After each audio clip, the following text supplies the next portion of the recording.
Uh, Good evening, sir, and to everyone present here. I, Avneet Kaur, volunteer of Sambhav Initiative and moderator for this event. On behalf of organizing committee, I extend a warm welcome to our esteemed dignitary, Mr. Mitul Suthar, sir, and to all the participants in this 2 weeks online national capacity building program on art of contract drafting from fundamentals to enforcement, organized by Sambhav Initiative, which is working towards alternative dispute resolution, free legal aid, mental health, and creating legal literacy under the direction and guidance of Patron in Chief of Sambhav Initiative, Honorable Justice C.K. Thakkar, sir, former Judge of Supreme Court of India, and Patron of Sambhav Initiative, Honorable Justice M.R. Shah, sir, former Judge of Supreme Court of India, in collaboration with Pro Bono India, which is working towards legal aid and legal literacy. Today's session focuses on a highly relevant and practical theme: legal drafting essentials for startups, founders agreement and share purchase agreements, a crucial topic for entrepreneurs, legal professionals, and stakeholders in the startup ecosystem. We look forward to an insightful and engaging session ahead. It is a privilege to have with us and honor to introduce Mr. Mitul Suthar, sir. Sir is a qualified company secretary and an accomplished academician, having been awarded gold medals in both LLB and LLM. Sir also holds bachelor's and master's degree in commerce, both with distinction. A dedicated professional with extensive experience in the field of corporate compliance under the Companies Act 2013, Sir possesses in-depth expertise in corporate laws, startup registrations, intellectual property rights, SEBI regulations, legal drafting, due diligence, and corporate governance. Sir has a proven track record of effectively liaising with regulatory authorities, including the Ministry of Corporate Affairs, Registrar of Companies, and other statutory bodies. In recognition of his leadership and professional contributions, Sir served as his chairman of the Vadodara chapter of WIRC of ICSI in 2024 and was appointed as Deputy Governor of the Anand Study Circle of ICSI for the years 2023 and 2024. His commitment to the profession is further reflected in his contributions to the ICSI's flagship journal, Chartered Secretary, through various insightful articles. Sir is frequently invited as a subject matter expert in corporate law forums. Notably, Sir was invited as a financial expert at the SSIP Government of Gujarat Student Project Proposal Scrutiny Meeting and has delivered numerous guest lectures and expert sessions at reputed institutions including the Entrepreneurship Development Institute of India as well as during EDP and OTOP programs organized by the Vadodara chapter of WIRC of ICSI. Passionate about education and professional development, Sir actively participates in career awareness programs across schools and colleges in Gujarat, promoting company secretary profession among aspiring students. His leadership, team management skills, and unwavering commitment to professional excellence distinguish him as a respectful figure in the field of corporate governance and compliance. We are deeply honored to have you with us today, sir. Over to you, sir. Thank you. Namaste. Thank you for the wonderful introduction and namaste to all. Today's topic is a wonderful topics. We can say that the startup ecosystem and the startup world in the 2014, like I said, in the Modi government, the importance of the startup is increased. At the same time, legal perspective of the startup and how to protect the interest of the various stakeholders in this startup ecosystem which is needed. And we can say that is proud of our Bharatiya. We can say that it is our second nation in the startup. We are in the second after the Japan. So that is a great things for the as a individual Indian. Now the today's topics I can say one just confirm it is visible to all the participants or not. Just a minute.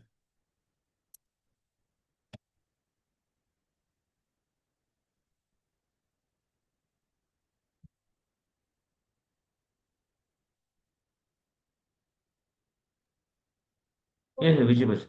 Okay, thank you.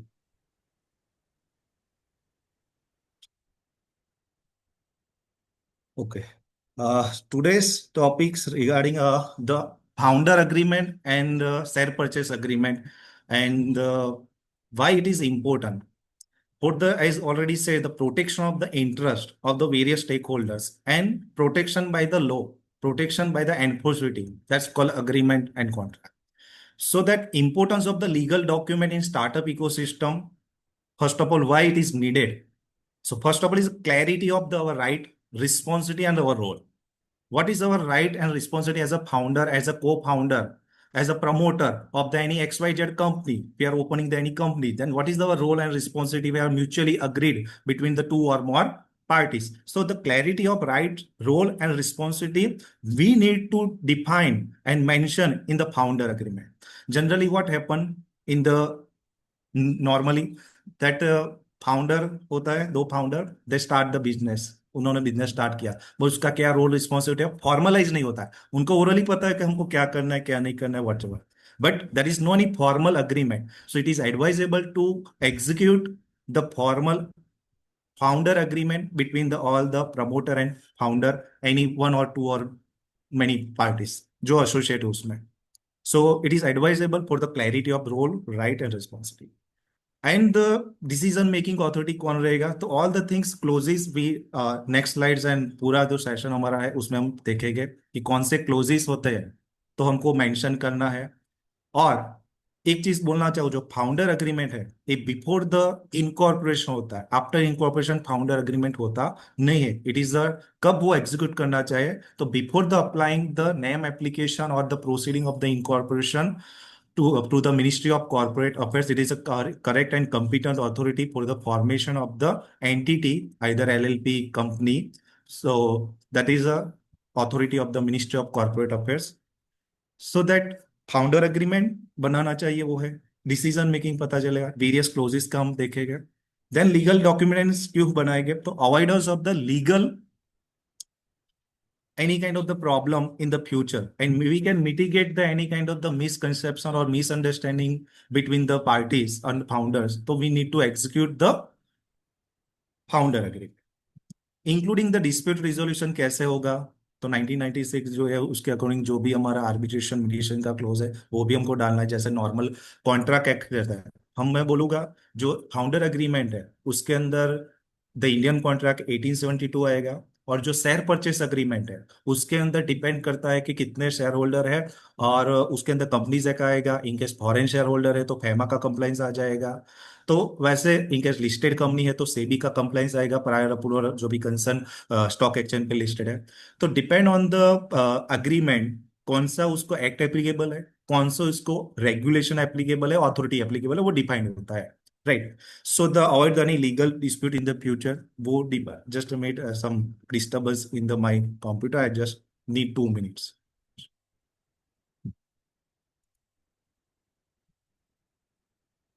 Okay, thank you.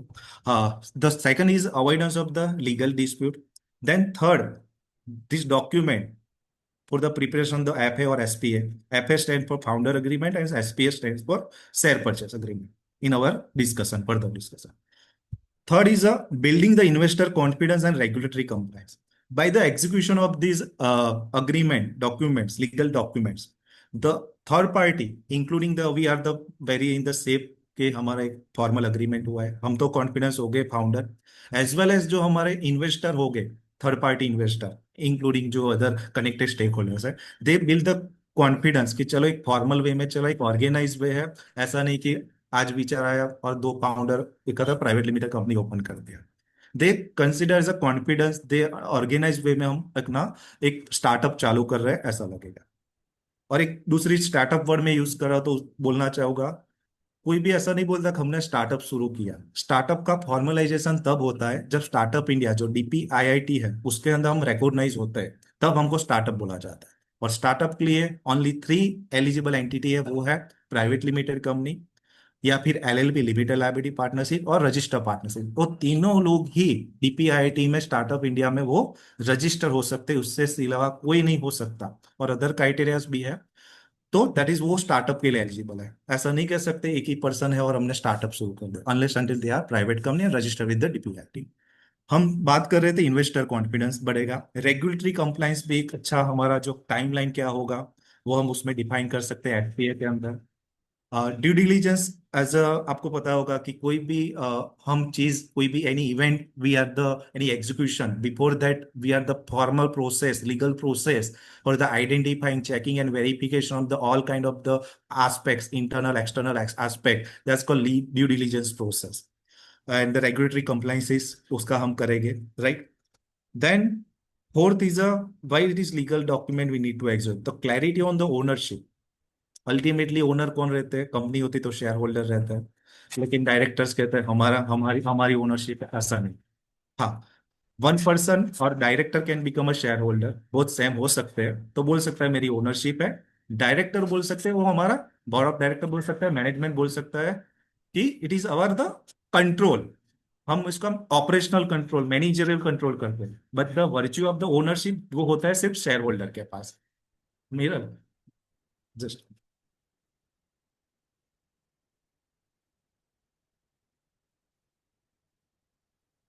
Mirror, oh mirror, please close down. Okay, the moral, there is a clarity of the ownership and please close down. Clarity on the ownership and equity structure, so that the equity, जो equity share holder है उसको ही ownership माना जाता है। Private company में minimum 2 share holders होते हैं, right, और पब्लिक लिमिटेड में मिनिमम 3 शेयर होल्डर होते हैं। तो जब शेयर आता है, इक्विटी आता है, राइट, तब पिक्चर में आता है शेयर परचेस अग्रीमेंट। पहला होता है pre incorporation founder agreement, and after the incorporation share purchase agreement होता है। हम उसका ड्राफ्ट भी जो है देखेंगे, what kind the clauses in this founder agreement and the share purchase agreement. Now what is the founder agreement?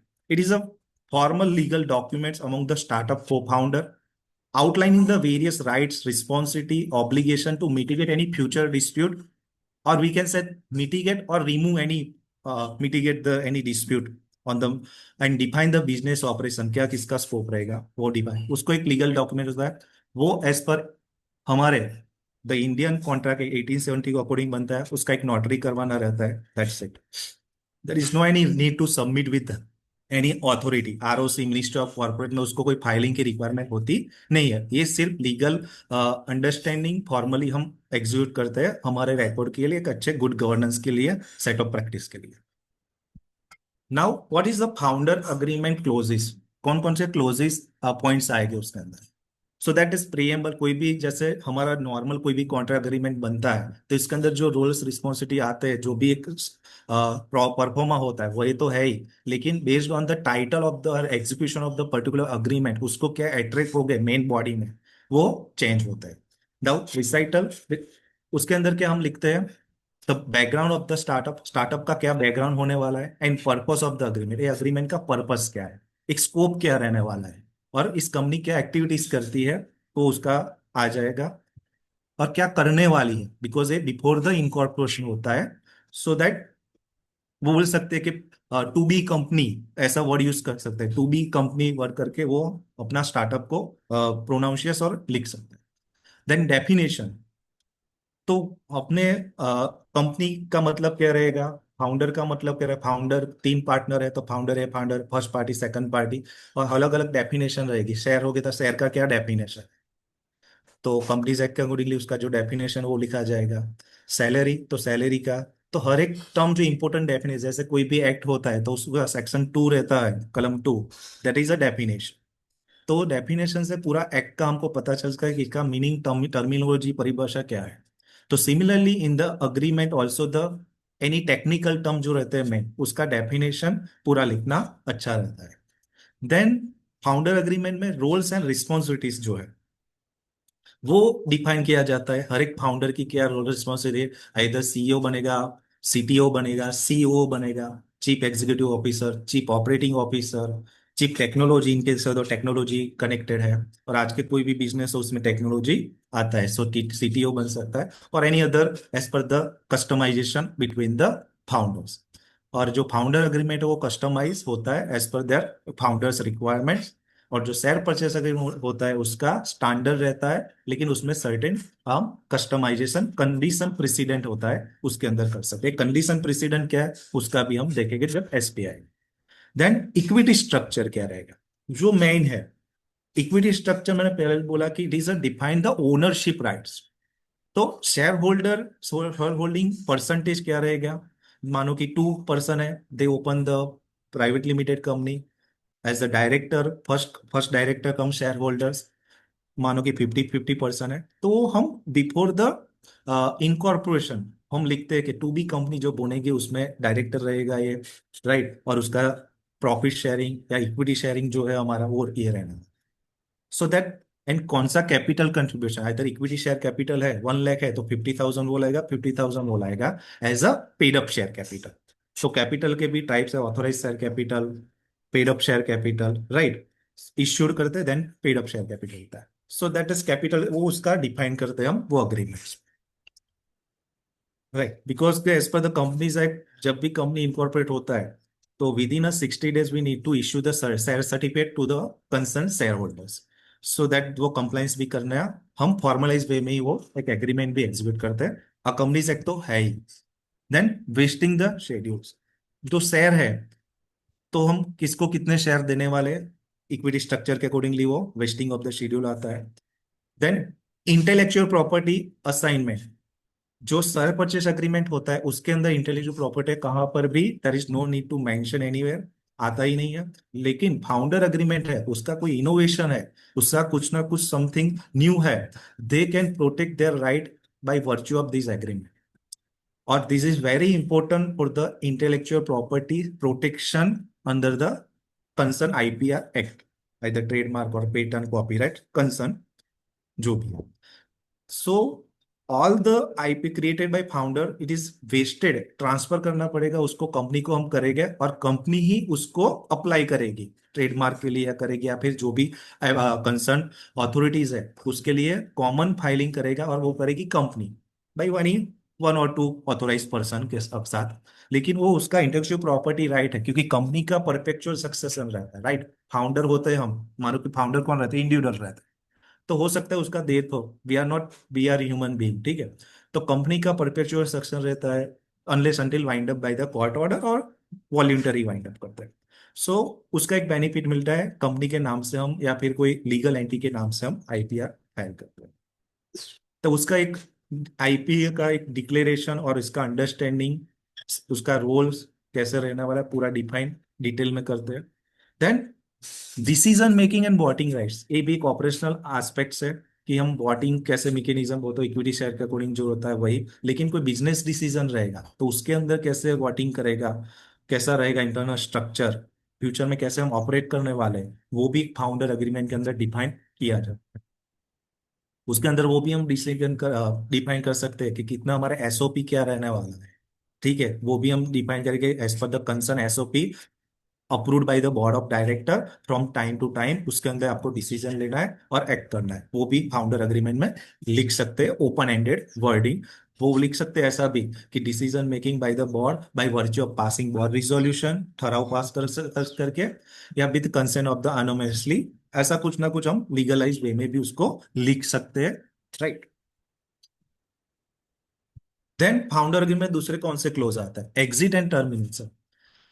तो जैसे फाउंडर होते हैं, राइट, तो उसको कब उसके एग्जिट, किसी का प्री प्लानर होता है कि मैं 2 साल रहूंगा, I continue with the 2 years and then after I exit from this startup and organization, तो उसका भी डिटेल में लिखा जाता है, details what the happen if founder leave and may include the share buyback, उसके शेयर का क्या ट्रीटमेंट रहेगा, और एग्जिस्टिंग शेयर होल्डर को हो जाएगा क्या है, उसका भी हम लिख सकते हैं, और उसका सेम टू सेम हम एसपीए के अंदर भी मेंशन कर सकते हैं। Then confidentiality and non complete, आपको पता है कि जो भी एग्रीमेंट बनता है उसके कॉन्फिडेंशियलिटी क्लोज आता ही है, राइट। तो उसके अंदर भी हम लिख सकते हैं कि हमारा जो भी बिजनेस हो रहा है, हमारा इनोवेटिव बिजनेस है, तो we need to maintain the complete transparency and the confidentiality between the partner and this information not go to outside including any relative. तो हमारे पास जो हम बिजनेस कर रहे हैं और होने करते हैं जो भी, तो उसको एक कॉन्फिडेंशियलिटी, एक एथिक्स के प्रोफेशनल कंडक्ट के अकॉर्डिंगली उसको रखना चाहिए एज अ फाउंडर एग्रीमेंट।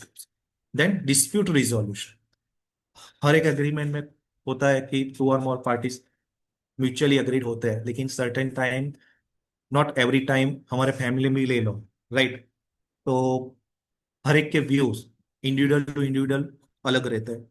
तो वो there is a chance of human being कि उसके कुछ हमारा डिसीजन अलग होगा, उनका कुछ अलग होगा, there is chance of the any dispute.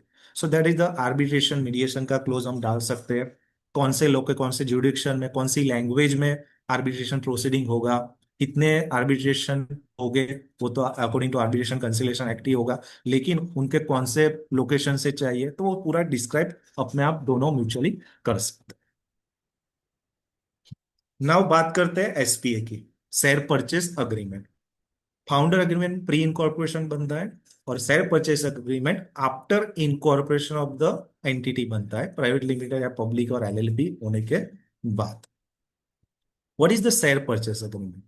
It is a legal contract. It is a legal contract between the buyer and seller. Share जहां आता है वहां बायर एंड सेलर आता है, और फाउंडर एग्रीमेंट वहां पे फाउंडर ही आता है। उनके नाम से ही, नॉमेनक्लेचर से ही पता चलता है। Then legal contract between buyer and seller of the companies defining the transaction term, कौन से प्राइस पे, कौन से वैल्यूएशन पे, कितने टाइम में वो शेयर परचेस करेंगे। उस और कंडीशन प्रेसिडेंट जो होता है वो टेक्निकल टर्म है, उसमें उनका क्या बाउंड्रीज रहेगी, कितने टाइम में हमको फाइलिंग करना है, क्योंकि जहां पे शेयर आता है वहां पे शेयर परचेज आता है, शेयर ट्रांसफर का क्या प्रोविजन है, SH4 फॉर्म है, शेयर ट्रांसफर का SH7 है, और हो सकता है FCGPR भी हो, फेमा के according, foreign exchange management according, in case the foreign share holder involve in this share purchase agreement, then FEMA का कंप्लाइंस आता है, राइट। इन केस लिस्टेड है तो फिर सेबी का, LODR का, और अदर रिलेवेंट जो भी रेगुलेशन एप्लीकेबल है, अट्रैक्ट होते हैं वो होना आता है। तो एसपीए में वो डिफाइन किया जाता है।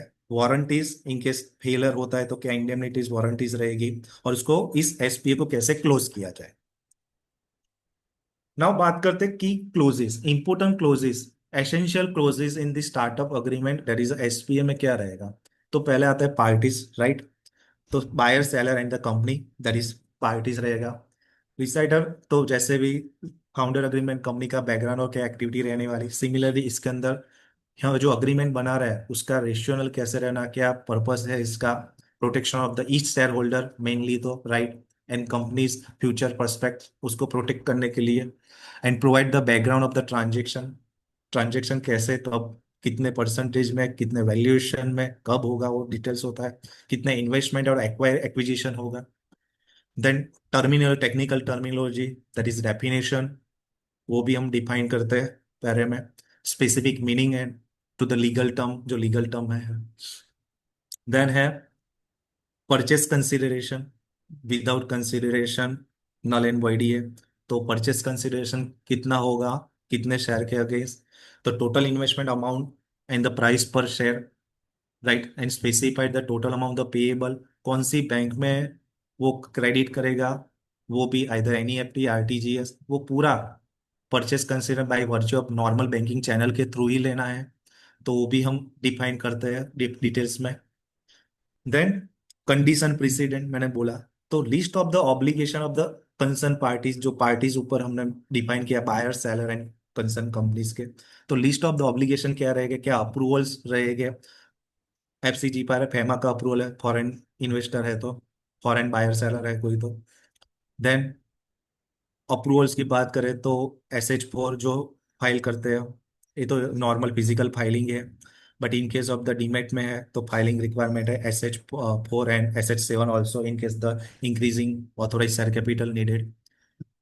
Then approval that must be fulfilled before the transaction can be complete, हाँ, बोर्ड रिजोल्यूशन, इंटरनल अप्रूवल बोल सकते हैं उसको, जो इंटरनली अप्रूवल होते हैं, board resolution. In case of the share holder का अप्रूवल चाहिए किसी चीज में, ऐसा कोई एट्रैक होता है limit, then share holder, company के शेयर होल्डर का अप्रूवल। देन एक्सटर्नल अप्रूवल, तो सिर्फ फाइल करना है हमको MCA में, in case applicable SH7। And what kind of the action required for the particular consider president, जो हमने टर्म्स, कंडीशन प्रेसिडेंट उसका हम बोल सकते हैं क्या हमारा टर्म्स डिफाइन हुआ है। देन क्लोजिंग एंड डिलीवर्स, जो कंडीशन एंड प्रेसिडेंट हमने डिफाइन किया है उसका हम कितने टाइम में, हमको टाइम फ्रेम में कंप्लीट करना है, उसका स्पेसिफाइड दिया जाता है। और in case any reasonable reason से वो एग्जीक्यूट नहीं हो पाता है, देन हमको क्या करना चाहिए और किसकी क्या ड्यूटीज रहेगी इन द रीजनेबल रीजन, वो भी हम लिख सकते हैं। Then another three clauses of the SPA, warranties and representation, indemnity and governing. हम वारंटीज और रिप्रेजेंटेशन सिर्फ एग्जांपल लेते हैं. The company has filed the all statutory returns and no outstanding tax liability of the closing date. तो जो warranties जो duties हमने define किया है बाय सेल, ठीक है, तो जिसका जो अट्रैक्शन ऑफ द ड्यूटीज रहता है स्टैट्यूटरी फाइलिंग रिटर्न्स, वो टाइमलाइन में किया कि नहीं रहता है, उसका हर एक पार्टी का अपना वारंटीज देते हैं. And indemnity in case of the, example लेते हैं, liability in case of the breach of warranty और representation. Seller agree to indemnify the buyer for any losses arising from the breach of warranty so up to maximum consideration. मतलब buyer और seller के अंदर जो define किया गया है consideration, इतने नंबर ऑफ शेयर के 1000 शेयर के अकॉर्डिंग 1 लाख रुपीज. तो जो 1 लाख रुपीज है वो है कंसिडरेशन अमाउंट शेयर का. तो उसका उतने तक उसका इंडेमनिटी रहेगा, वो हम डिफाइन कर दें. तो लिमिटेड लायबिलिटीज जैसा हम बोल सकते हैं उसको. Then governing law and jurisdiction कौन सा रहेगा? तो एप्लीकेबल इंडियन लॉ जो भी है, law of land and location dispute. Then हम ऐसा लिख सकते हैं agreement, this agreement shall be govern by the law of India and all dispute shall be resolve through arbitration seated in Mumbai. In case Mumbai में रखना है, गुजरात में रखना है, गुजरात में कोई स्पेसिफिक डिस्ट्रिक्ट पे रखना है, under the arbitration and conciliation act 1996. Now compare the both the agreement. देखा जाए स्टार्टअप में तो काफी सारे एग्रीमेंट्स आते हैं. बात करता करता जाओ तो पहला आता है फाउंडर एग्रीमेंट, देन आता है share holder agreement, then share purchase agreement, intellectual property assignment agreement भी आता है. we need to formalize each and every person not executing this agreement, but are those are serious about their role responsibility and their vision of the proposed startup, then this kind of the and the various, the big celebrities, they follow the agreement contract. Without contract they are not even assigned as an ambassador of the brand advertiser. Each and every team they are the formalized. तो इसमें भी before the any startup it is advisable, purely advisable, strictly advisable, governmently advisable कि agreement execute किया जाए. Right. Now we understand the differentiation is already discussed, but is some new things in this differentiation. Parameters, then founder agreement column, and last is SPA column. Now parameters number one about, so it is executed at incorporation or the pre-incorporation stage as discussed. It is defined role, responsibility, ownership and the right of the co-founders, वो हमने देखा. Then SPA का देखा जाए तो executed when the share are sold or transfer, or define the terms and condition under the share purchase sold either founder or existing shareholder or new investor. और new investor हो गए तो उसको कैसे ट्रीट किया जाए उसका भी हम क्लोज एसपीए के अंदर डाल सकते हैं. इसके अंदर किसका अप्रूवल लगेगा वो भी हम board as well as share holder. But वो भी there is a line and the similarly line with the article of association and memorandum of association, उसको भी ब्रीच नहीं करना चाहिए, because article of association and memorandum of association is a charter document of the company. Registration, जो founder agreement का कोई registration है not mandatory, वो इंडियन कॉन्ट्रैक्ट के अकॉर्डिंगली बनता है, इसकी कोई फाइलिंग रिक्वायरमेंट नहीं है, और हम उसका स्टैम्प और नोटराइज करवा सकते हैं. पर शेयर परचेस एग्रीमेंट जो एप्लीकेबल स्टैम्प ड्यूटी है, और स्टैम्प ड्यूटी आपको सबको पता है, वी ऑल नो दैट कि it is based on the state जुडिक्शन, जो स्टेट लॉ होता है उसके अकॉर्डिंगली होता है. तो उसके अकॉर्डिंग वो स्टैम्प ड्यूटी पे करें, must be approved by the board under the companies act. उसका रजिस्ट्रेशन और जो SH4 है, SH7 है, और वो बोर्ड का जो अप्रूवल लगता है बोर्ड मीटिंग में वो होना चाहिए. आफ्टर कंपनी फॉर्मेशन उसका ये अप्रूवल लगता है. देन कॉन्ट्रैक्ट आता है फाउंडर एग्रीमेंट में, और एसपी के अंदर that is companies act 2013. That is a main any law, any company that is single law applicable is act is a companies act. कोई भी कंपनी हो, single 1 person company, private company, section 8 company जो NGO का काम करती है, non profit making company, so that they attract the one common act is a companies act. Then FEMA in case of the foreign investor, मानो कि US से Singapore से investor Indian company में करता है, देन एफडीआई, राइट, तो FEMA picture में आएगा. तो फॉरेन इन्वेस्टर, देन आरबीआई का कंप्लाइंस FEMA आएगा, एफसीजीपीआर. जो फर्म्स पोर्टल पे फाइलिंग किया जाता है। इनकेस लिस्टेड कंपनी है तो सेबी सेबी का कंप्लाइंस एलओडीआर का। और एसपीए का जो रिक्वायरमेंट है PAS three for the new issue, हम नए शेयर इश्यू करते हैं इक्विटी शेयर, तो एक फॉर्म आता है PAS three. It is a digital form, right. वो शेयर अलॉटमेंट कितने, हमने किस शेयर होल्डर को कितने शेयर अलॉट किए हैं, बिकॉज शेयर होल्डर जो होता है इट इज अल्टीमेट ओनर। तो कितने share as per share purchase agreement किए, S H three PAS three में आता है। It under the companies act. SH four share transfer का फॉर्म आता है। SH seven authorize share capital change करते हैं तो वो आता है in case applicable in the SPA consider condition precedent execution. FCGPR in case foreign investment. Then key clauses which already disclose some certain new things which is covered in that. Founder agreement में equity split कितना रहेगा, then wasting schedule, commitment मतलब wasting schedule share का easily and early exit from the founder न हो, इसकी security के लिए वेस्टिंग शेड्यूल रखा जाता है to ensure the commitment share and earned over time. Example 4 year vesting with 1 year cliff. तो क्या है कि दैट इज 100% शेयर होल्डिंग है, उसमें से 50% mister A as a founder hold करता है। उसके अंदर डिफाइन किया जाता है कि पहले साल में इतने शेयर वो एक्वायर कर पाएगा, देन सेकंड ईयर में इतना कर पाएगा, trench mode in the different part में। तो हम वो फाउंडर एग्रीमेंट में लिख सकते हैं, तो हमको पता जाए वो अर्ली एग्जिट नहीं करेगा बिकॉज उसका स्टेक बाकी है। और इन केस करेगा बिफोर द 1 ईयर, देन उसको कुछ शेयर में या फिर किसी में भी उसको राइट नहीं मिलेगा, लिखते हैं। एक ऐसा एक कंडीशन हम डालते हैं, एसपीए में भी डालते हैं एंड फाउंडर एग्रीमेंट भी डाल सकते हैं। रोल एंड रिस्पॉन्सिबिलिटी मैंने बात किया वो है। इंटेलेक्चुअल प्रॉपर्टी का हम डिफाइन कर सकते हैं, एग्जिट कब ले सकता है फाउंडर का, उसका क्या प्रोसीजर रहेगा अर्ली एग्जिट कर रहा है तो, और उसके शेयर का क्या ट्रीटमेंट रहेगा वो confidentiality it is already discuss. और एसपीए की बात करें, प्राइस पे जाता है, शेयर की प्राइस क्या रहेगी, पेमेंट टर्म्स कौन से, बैंकिंग चैनल के कैसे रहेगा, number of share, type of share, कितने ट्रांसफर हो गए, कंडीशन प्रेसिडेंट, कैसे हम टाइमलाइन में कैसे एग्जीक्यूट करेगी इस अग्रीमेंट को फॉर्मली, ड्यू डिलिजेंस और बोर्ड अप्रूवल्स के साथ including the filing of the various forms. Warranties, in case any कुछ ब्रीच हो जाता है, non execution of the particular terms होती है तो एग्जीक्यूट नहीं कर पा रहे, तो उसका क्या ट्रीटमेंट रहेगा, इंडेमनिटी क्लोज आ जाएगा, उसका protection of the liabilities.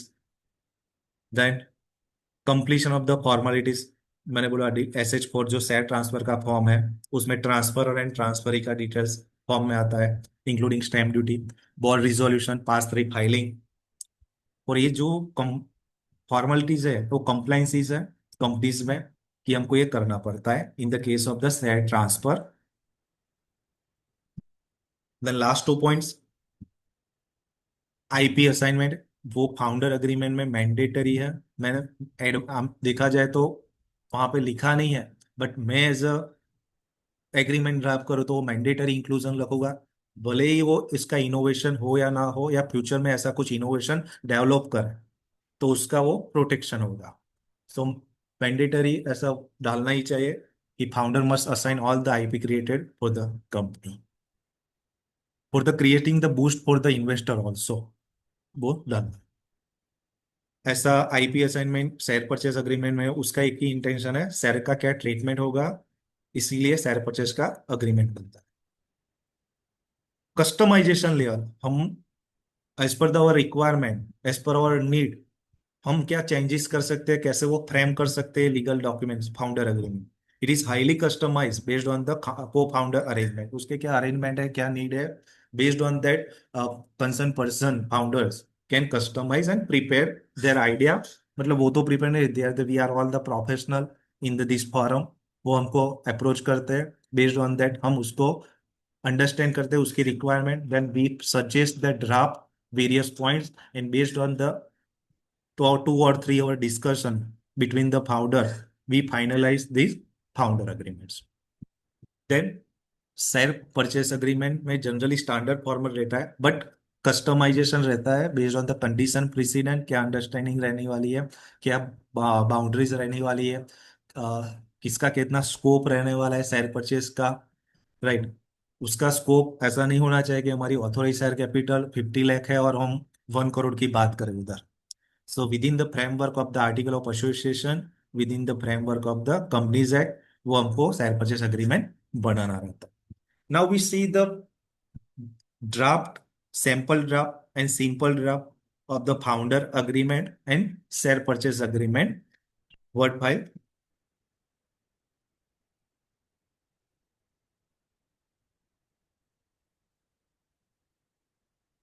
I hope screen is visible in the Word file.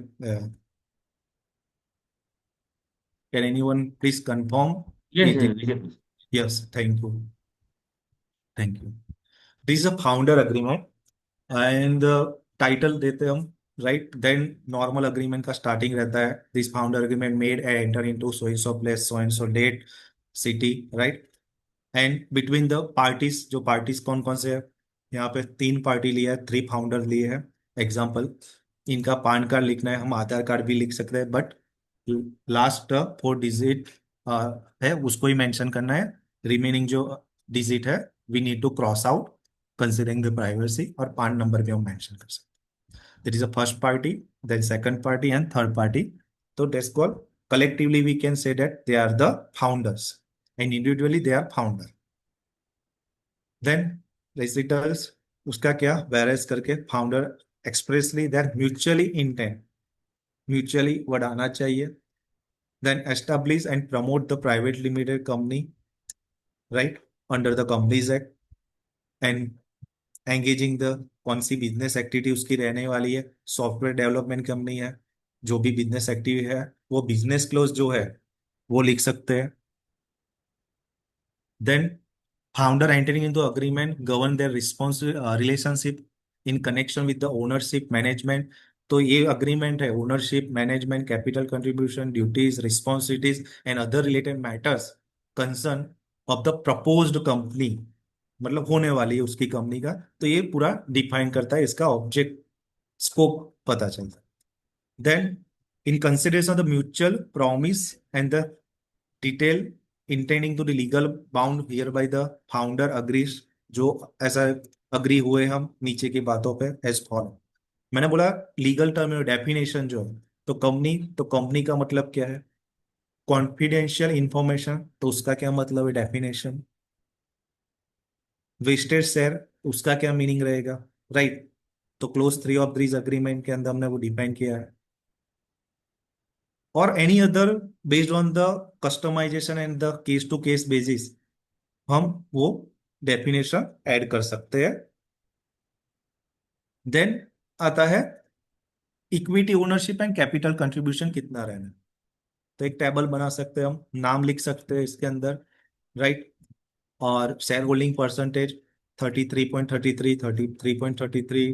तो टोटल यहाँ पे हम लिख सकते हैं, इसके नीचे भी हम एंड यहाँ पे टोटल भी लिख सकते हैं लिखना हो तो, ठीक है। और इसके अंदर भी हम टोटल कैपिटल कंट्रीब्यूशन आ जाएगा, that is a paid up share capital to be paid up share capital. Then each founder undertake the contribute aforesaid capital within 15 days of the incorporation। ये हमने फाउंडर एग्रीमेंट में 15 days डाला है।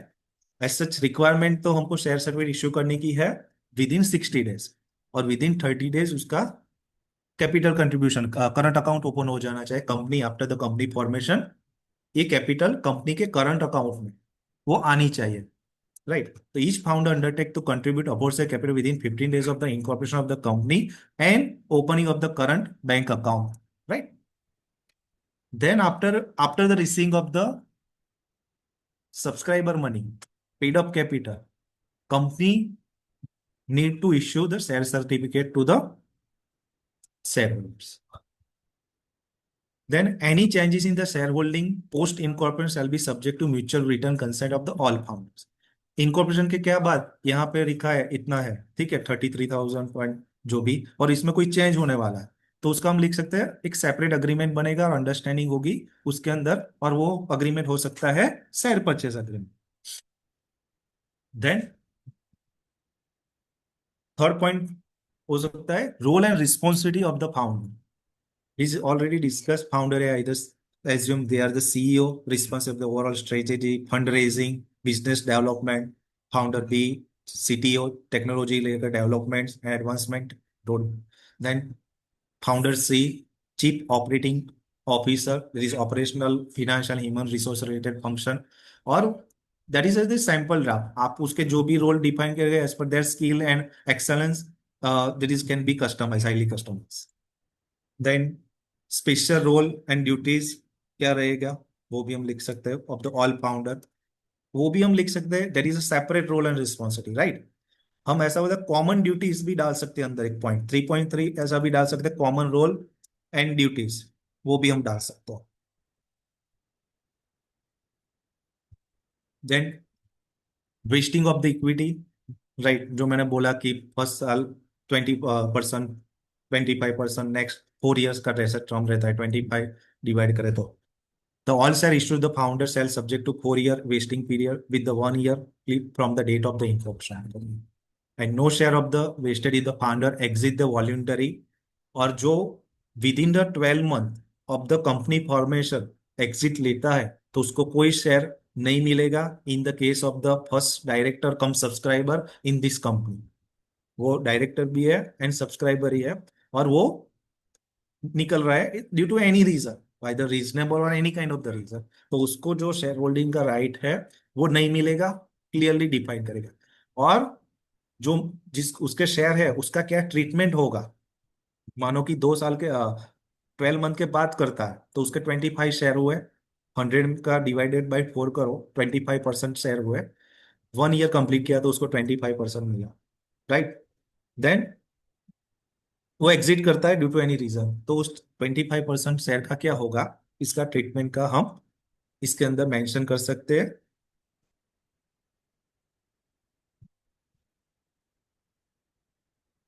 Then intellectual property assignment, founder agreement का मैंने बोला कि part ले सकते हैं और सेपरेट अग्रीमेंट भी बना सकते हैं इसका, as per the requirement future need, but founder agreement उसको लेना ही चाहिए इन द डिटेल टर्म्स।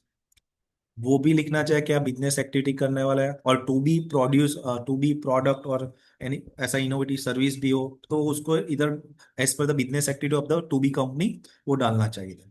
तो all the intellectual property including the but not limited to invention code design trademark copyright created by any founder, 3 founder में से किसी ने भी वो फाउंड इनोवेशन किया है कुछ नया, then it is wasted transfer to the company's business solely and absolutely to the company, right। उसका कंसेंट जो भी इनोवेटर है उसका आ जाएगा, मानो कि थर्डो क्योंकि तीनों लोग एग्रीमेंट एग्जीक्यूट कर रहे हैं तो तीनों का कंसेंट आ जाएगा। Each founder agree to execute the formal IP agreement post incorporation, वो हुआ एक कंसेंट, इधर इधर आ गया उसका इनोवेशन का, और एक दूसरा कंसेंट एक detail agreement as per their perfect innovation, जो फाइलिंग करने वाले जो परफॉर्मा है, पेटेंट है, फॉर्मूला है उसका, anything which is a IP protected, तो उसका एक फॉर्मल अग्रीमेंट बनेगा पार्टी का including the company. Then and why these kind of the requirement, detailed requirement for the protection of the each other rights and build the good governance practice in the startup ecosystem, और ऐसे close काफी सारे companies कर रहे हैं, लेकिन जो normal startup करते हैं they not need understand their importance of these agreements, कितने राइट्स प्रोटेक्ट होते हैं, कितने उसके लीगल डिस्प्यूट फ्यूचर के, वो उसका आंसर इसका अग्रीमेंट में से म्यूचुअली इसका निराकरण कर सकते हैं। तो it is advisable to prepare both the agreements and confidentiality, तो दो अग्रीमेंट में आएंगे, फाउंडर अग्रीमेंट में as well as the sale purchaser. Each founder agree to maintain strict confidence all the confidential information of the business operation, salary data, right, and no founder use the confidential for the personal gain, उस information का वो personal gain नहीं कर सकता है। In case वो आप वो भी डाल सकते हो, इनकेस गेन करता है तो क्या वो पेनलाइज होगा, वो भी you can mention. So each and every person understand their responsibility and sincerely, so हम डाल सकते हैं। And in case due to business reason उसको कुछ डिस्क्लोज करना पड़ा तो then without prior permission of the all other founders वो नहीं करेगा, तो ऐसे एक बाउंड्रीज डाल सकते हैं। और इनकेस बाउंड्री क्रॉस करता है विदाउट कंसेंट, तो क्या उसका ट्रीटमेंट होगा, वो भी इसके अंदर हम एग्जीक्यूट कर सकते हैं।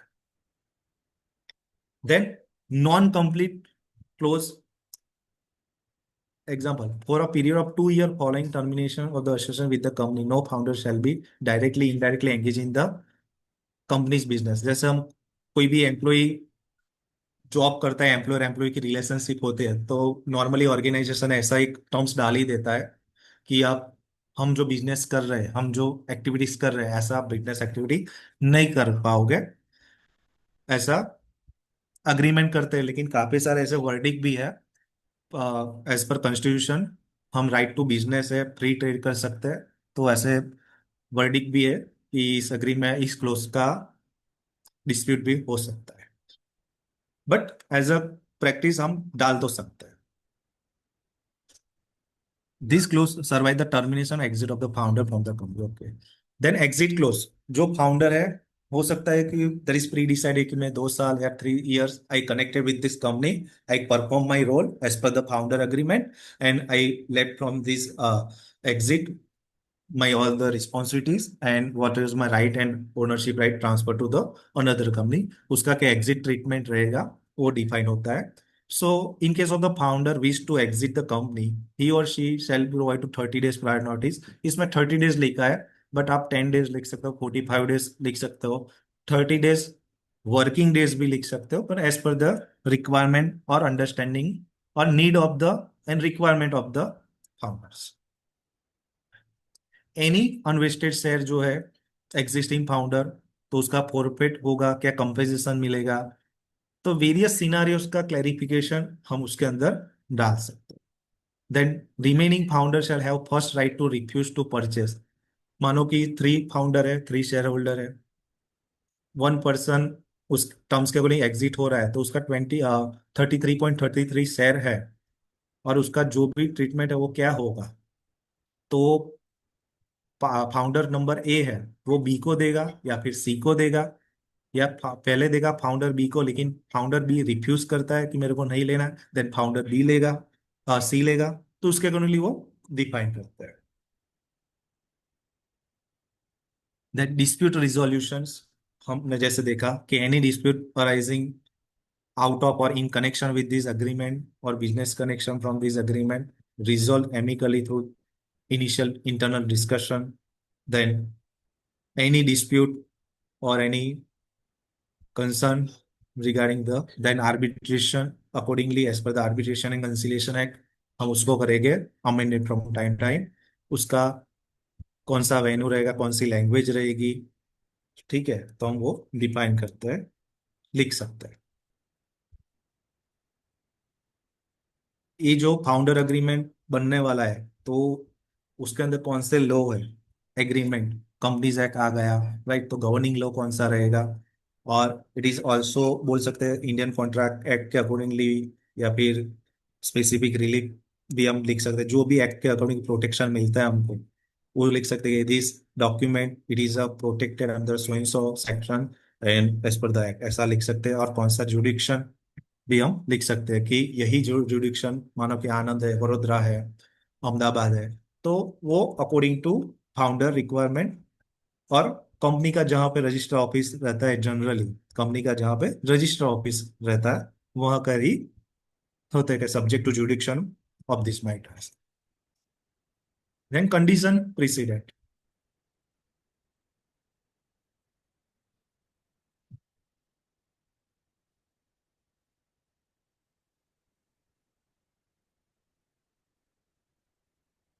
so that it is very important this agreement become effective only for the satisfaction of the following condition: execution of the memorandum जो according to MOA incorporation, opening of the current bank account, that is condition, मैंने बोला कि आपका क्या performance रहने वाला है SP के अकॉर्डिंगली, वो डिफाइन होता है। Then miscellaneous points, entire agreement जो है, then amendment, severability, counterparts क्या है, तो अनदर जो एजेंडा, अनदर पॉइंट्स है it is not cover in the above part, वो हमको डाल सकते हैं। तो entire agreement constitute the understanding among the all the partner with respect to subjective और एक जगह पे हमको लिखना है it is free, mutually consent है, free consent without any force हम ये एग्रीमेंट एग्जीक्यूट भी कर रहे हैं, वो भी हम लिख सकते हैं within proper reasons of mind. Then amendment जो भी लिख सकते हैं ऐसा, इस अग्रीमेंट बना, it is can be modified, future में हो सकता है या स्टेटिक रहेगा या डायनेमिक, हम चेंज कर पाएंगे। तो नो अमेंडमेंट और modification of this agreement shall be valid unless made in writing और साइन बाय द ऑल। हम उसका सप्लीमेंट्री फाउंडर अग्रीमेंट भी बना सकते हैं, मेन है प्रिंसिपल है। देन हम supplementary with the connection of the preliminary agreement we can execute with the consent of the all the founders. Then this one, if any provision of this agreement held is invalid, illegal or unenforceable, remaining the provision shall be not affected. In case कोई ऐसा हमने condition डाला, it is not enforceable in the courtroom and court, then we can say it is a illegal and not effective. Then counterpart, it is agreement may be executed in the counterpart, each of shall be deemed to be original. Founder होते हैं that is they can be a salary person, जो CEO CFO CTO जो बनेगा या फिर जो भी perform करेगा अपना professional duties, they get some remuneration as a form of the salary. तो फाउंडर्स का क्या एम्प्लॉयमेंट टर्म्स रहेगा, there is various terms and relationship. Founder, promoter, first subscriber, first director, employment, then it is a come into the employment, that is a employer employee relationship. And employer, there is a company and employee is a director, director is a part of the, we can say that is a employee in the company's act also, they can get the remuneration from the company, जो भी business होता है उससे वो remuneration भी ले सकता है।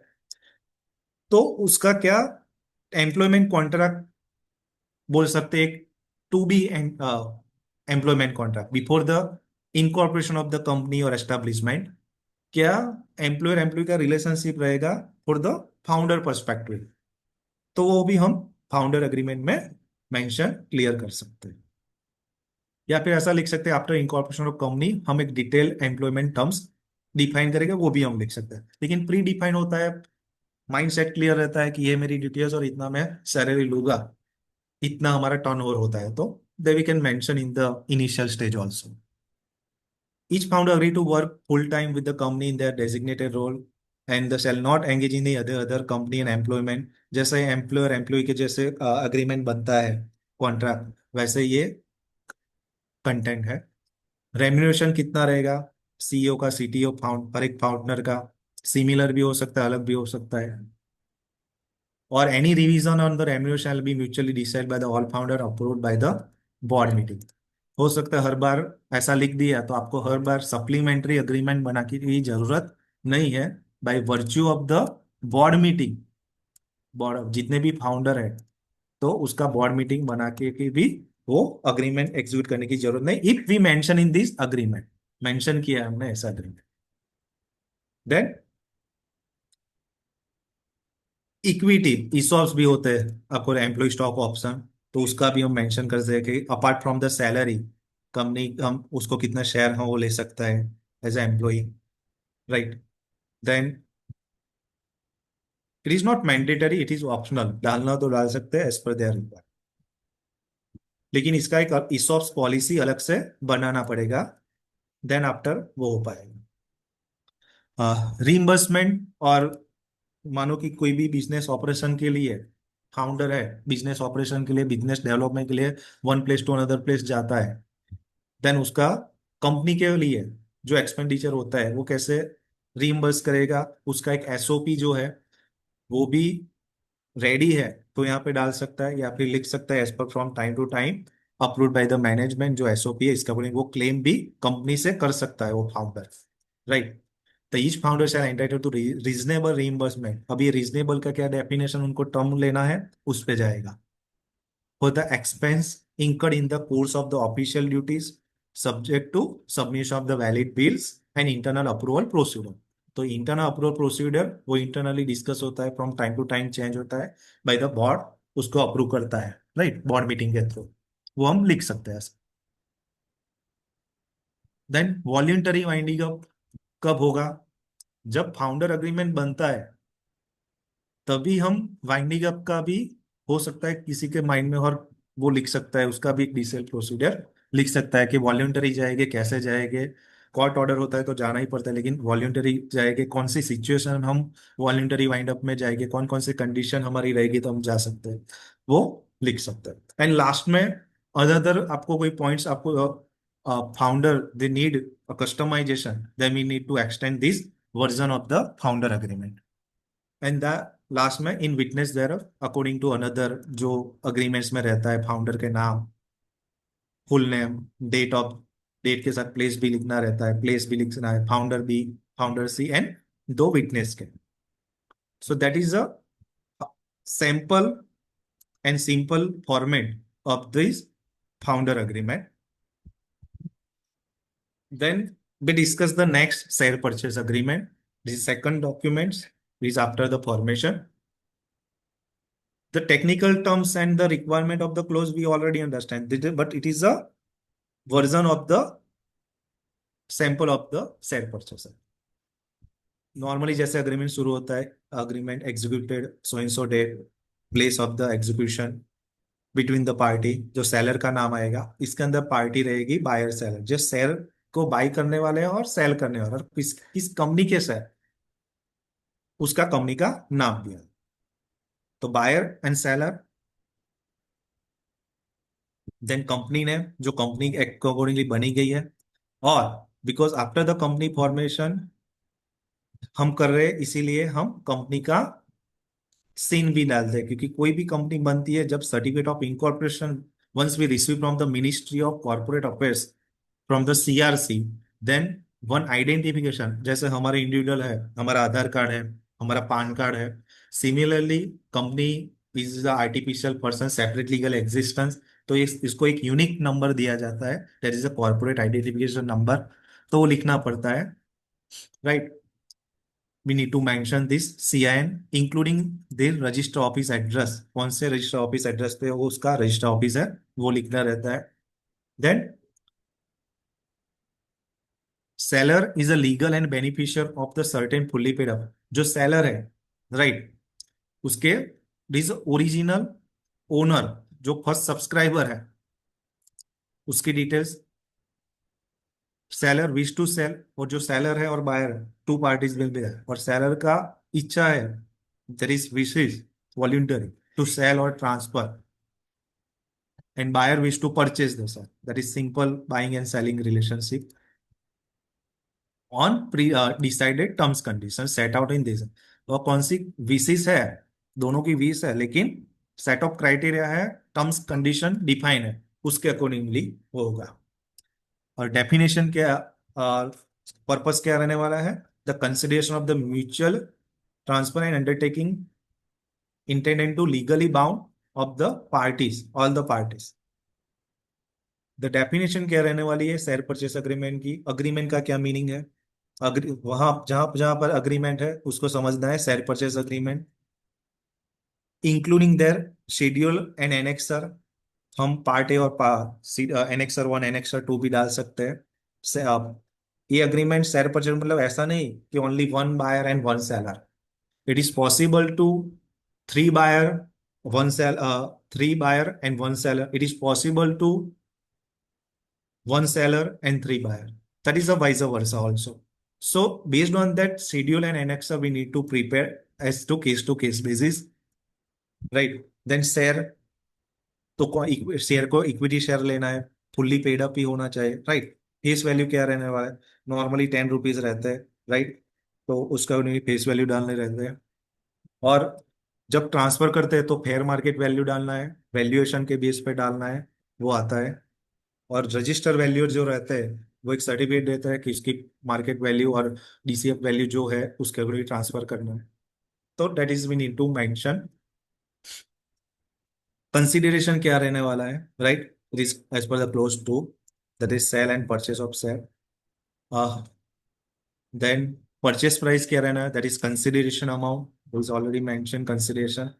The total purchase consideration payable by the buyer for the share shall be Indian national rupees, in case India में है, कंपनी इंडिया में इनकॉर्पोरेट है, तभी उसका सीन नंबर होगा, कॉर्पोरेट आइडेंटिटी नंबर, एंड उसका जो कंसिडरेशन है वो होना चाहिए in Indian national rupees. The consideration shall paid in the full by the buyer to seller. Closing date, mode of payment क्या रहेगा? मतलब बायर जो है the receive the share of the XYZ company, and seller of the this share receive the consideration amount against the share. तो वो कौन से mode में एक्सेप्ट करेगा और पेमेंट कौन से मोड में करेगा वो डिफाइन किया जाता है। Normally this is normal banking channel through cheque, NEFT and RTGS. No any cash transaction. Representation and warranties. So that is very important from the buyer side, and sorry, seller side and the buyer side। तो both side के क्या उसकी terms रहने वाली है, understanding रहने वाली, warranties रहने वाली है, दोनों का कमिटमेंट्स बोल सकते हैं, दोनों का हम वो कमिटमेंट फॉर्मलाइज होता है इस पॉइंट में। रीड करते जाए तो seller has represented warranted to buyer. Seller warranty देगा बायर को और बायर वारंटी देगा सेलर। देन फुल्ली, तो दैट इज उसकी क्या ड्यूटीज, वो सेल कर, सेलर है तो वो सेल ही करने आता, तो क्या सेल करने में इंपॉर्टेंस देगा और क्या। और जो सेल कर रहा है उसमें ऐसा नहीं होना चाहिए कि शेयर के अगेंस्ट उसने कुछ बोरोइंग लिया हो, लियन हो, वो उसके शेयर लियन में रखे हो, बोरोइंग शेयर के अगेंस्ट कोई लोन लिया हो, पर्सनल लोन कुछ भी। तो free from account pledges, that is mention है ऑलरेडी, लियन प्लेज मॉर्गेज, तो ऐसा फ्री होना चाहिए, free from the all the encumbrances. So that is duty of the seller. वो भी एक कंसेप्ट है, let the buyer beware, but from this agreement it is duty of the seller की purely clear हो matter, और there is no any legal pending and proceeding against the seller in respect of share. ये share जो बेच रहा है seller buyer को, उस शेयर में कोई भी अपने रिलेटिव का या फिर कोई डिस्प्यूट नहीं होना चाहिए, कोई क्लेम नहीं होना चाहिए, right. So it is advisable to mention that these things, including NOC related things or declaration undertaking, that's what mentioned in warranties. Then buyer की क्या responsibility होगी? So there is mainly responsibility to pay the consideration amount. That is the first of all. Then buyer has legal capacity and financial capacity to enter into the contract and perform these agreements. That means to pay the value defined by the register valuer of the equity share of the company. तो buyer की responsibility है share लेना, उसका right है, उसकी duty से consideration जो होता है वो दे देंगे। Then condition precedent, that is the main points of the legally execution and formalization of the proceeding of the Companies Act, FEMA if applicable, SEBI if applicable. Then obligation of the parties, क्या उसके obligation रहेंगे? Obligation of the parties. These agreements are subject to fulfillment of the contract or waiver और कोई भी waiver लेना है. Then following condition precedent before the closing of the consignment. First point है completion of the legal and financial due diligence on the company by buyer to its satisfaction. Then board of director approvals जो share transfer होते हैं, right, one person to another, that's called transfer of the share. Legal due diligence इसे करना कि ये free from encumbrance के ऐसा कोई डिस्प्यूट वाला तो नहीं है, राइट, इसीलिए legal background and financial due diligence करते हैं। Then execution of the and submission of the duly signed SH4, that is a share transfer from physical ही अभी, right, तो by seller with the relevant stamp duty applicable, SH4 में transfer he with witness signature stamp, share transfer fees के stamp भी आता है, right, वो पे करना है। Then buyer providing proof of payment, buyer को जो पे किया है तो उसको proof of payment for purchase consideration उसको प्रोवाइड करना पड़ेगा। No material adverse change shall be occur in the company operation और financial position from the date of signing of the entire clause. कोई भी एक्ट नहीं करना है कि हमारा जो एग्रीमेंट बना है उसको कोई मटेरियल एडवर्स चेंज हो because it is a bound between the seller and buyer, इसीलिए सेल परचेस अग्रीमेंट बना जाता है, उसको बाउंड रहेगा। उसके बाउंड्रीज के बाहर वो करेगा तो उसकी वारंटीज वो देता है, वो अपना डिक्लेरेशन देता है कि उसके साथ फिर लिख भी सकते हैं, if they are not perform that they is liable for the proceeding और एनी कंपेंसेशन उसको मिलेगा, किस पार्टी जो सफरिंग पार्टी है वो भी हम मेंशन करते हैं। Then closing, that is matter, ये एग्जीक्यूशन जो होता है कब क्लोज होगा, जब कंप्लाइंस होगा, फाइलिंग रिक्वायरमेंट होगी।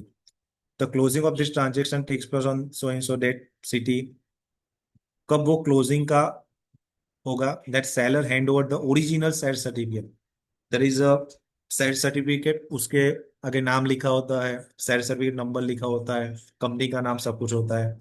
इसके पीछे की साइड एक टेबल होता है पूरा, serial number, number of share, name of the transferee और फोलियो नंबर। तो वो हाथ से लिखते हैं और जब SH4 होता है तभी वो दिया जाता है। देन पास 3 एक रिक्वायरमेंट है, इलेक्ट्रॉनिक फॉर्म है जो ROC में, रजिस्टर ऑफ कंपनीज का ऑनलाइन फाइल करना पड़ता है in case of the new admission of the share buyer, shareholder we can say. Indemnity, the seller agreed to indemnify and hold harmless to the buyer against any loss, damage, liability, post claim arising out। तो seller जो है वो agree करता है because buyer होता है, they are deemed to give there is original owner of this particular share, then seller need to very careful in this situation।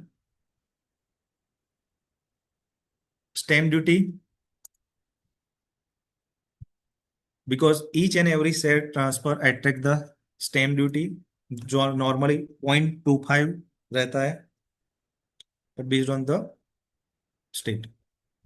Dispute resolution, there is arbitration and conciliation similar to founder agreement, right?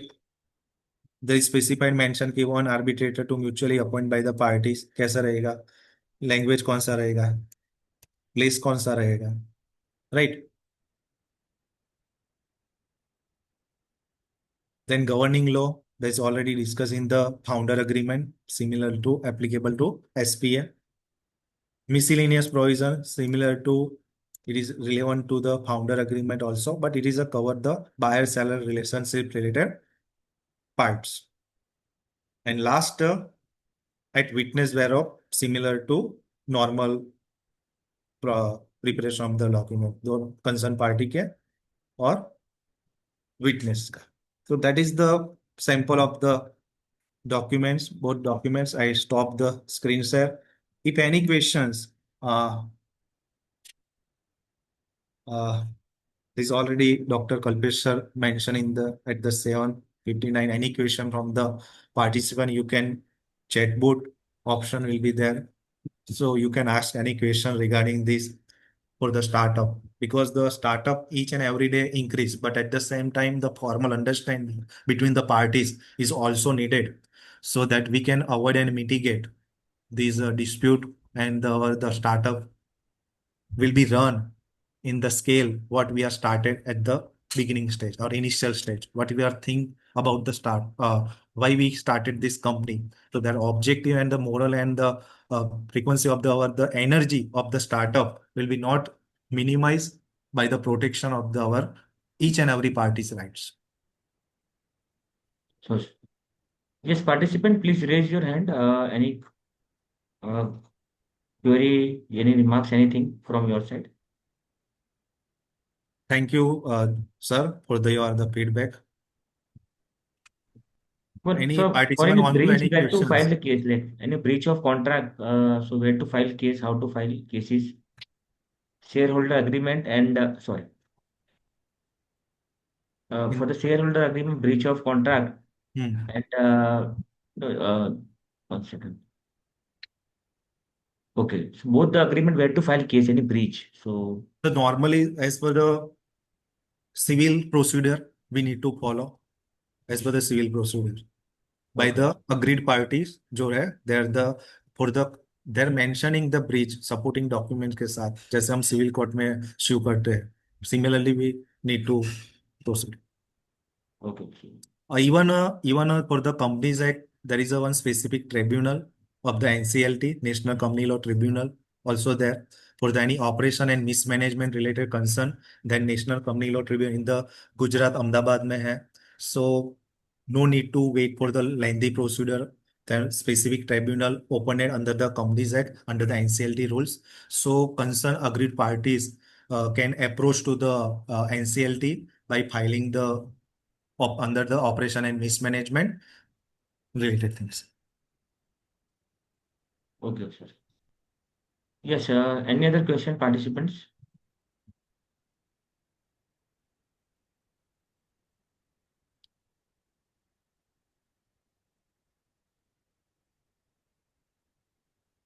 Your feedback is always motivated to Dr. Kalpesh sir as well as the Sambhav initiative because your this is ultimate oxygen for there.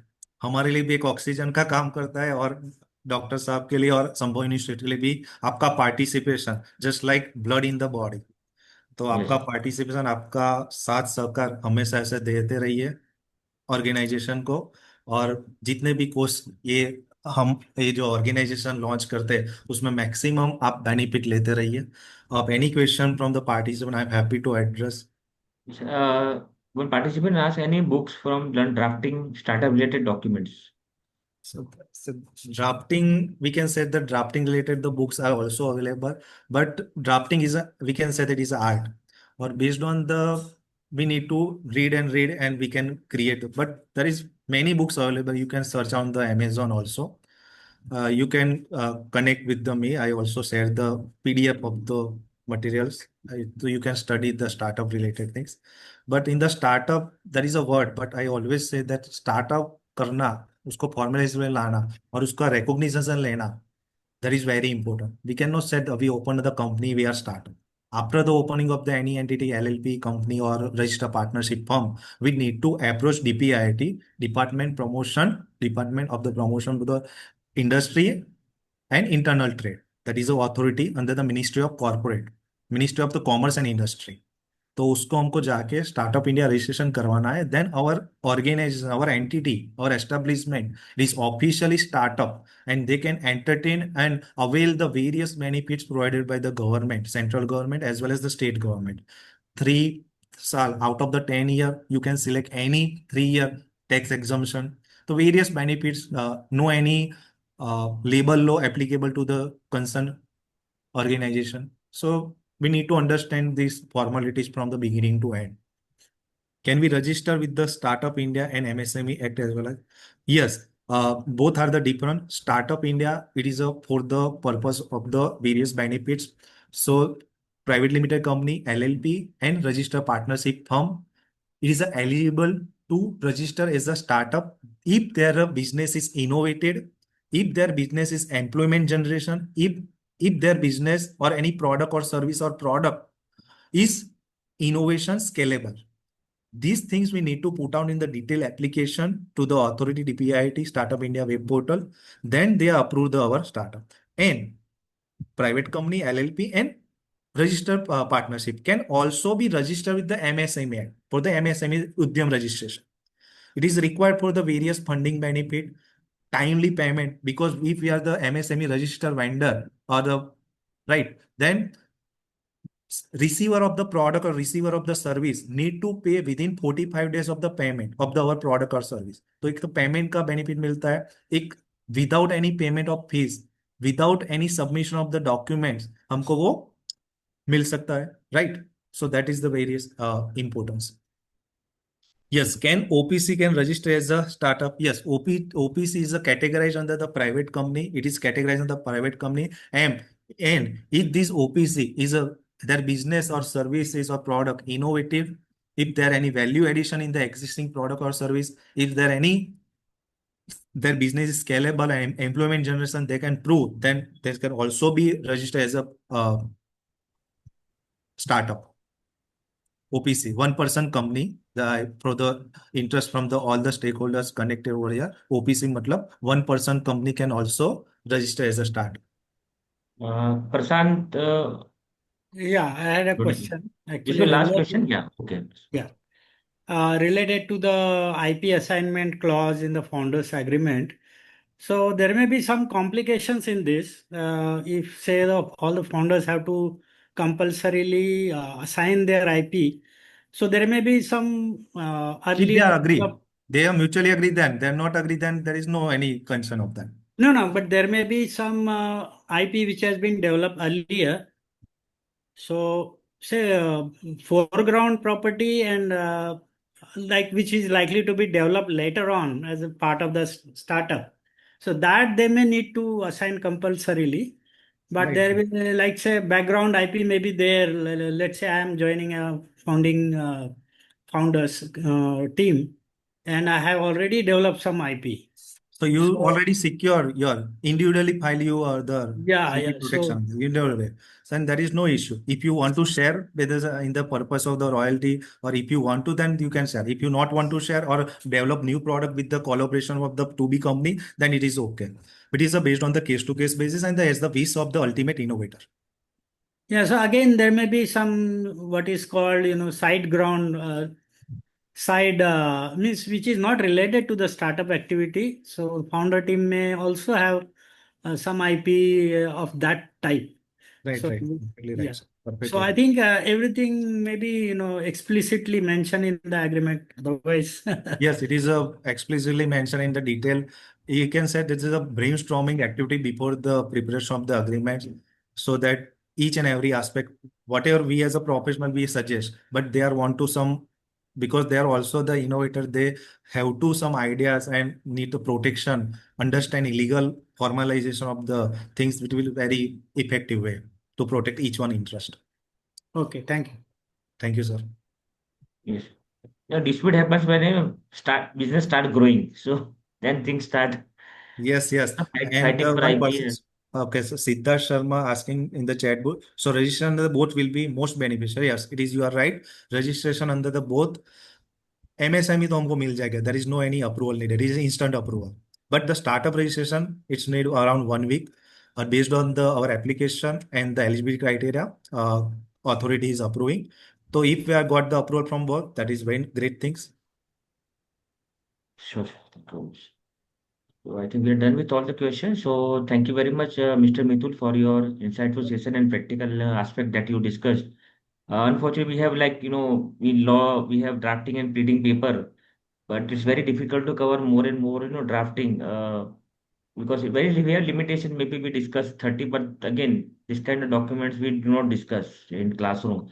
And once we go in field, very difficult, right? Nobody is going to teach us how to draft when you are like practical life. So that will be a great insight for all the participants. So on behalf of organizing committee, we are grateful for your valuable time and insights. Thank you very much. Thank you. Thank you, sir. Namaste all. Take care. Bye. Jai Shri Krishna. So thank you participants joining. See you tomorrow. So,